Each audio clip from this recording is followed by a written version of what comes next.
कलाहांडी जिला गोलामुंडा ब्लॉक केंगा पंचायत अंतर्गत सानचेर गाँवर आंचलिक बस्ताराणी उच्च माध्यमिक विद्यालय में 5T कामरत अभियोग 2023-24 वर्ष में स्कूल मरामती 1 कोटी टंका आसीथिला किंतु जहाको रंग दे पैसा हटप करी सेथिरे किछि कार्यकारी होई पारिला नाही बोली छात्र छात्री अभियोग करिसेंति।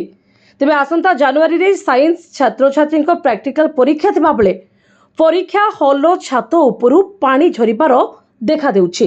एनै छात्र छात्री माने अभियोग आनिछन्ति एवं छात्र छात्री अभियोग करिसेंति जे 1 कोटी टंका आसीथिबा बेले 10 लाखर टंका काम होई बाकी टंका हड़प होइछि बोली छात्र छात्री अभियोग आनी राज्य रास्ता प्रतिरोध करिसेंति एवं छात्र छात्री कहिसेंति आगामी दिन में यार समाधान न हेले राज्य रास्ता रे प्रतिवाद करिबे बोली चेतावनी देइछन्ति छात्र छात्री।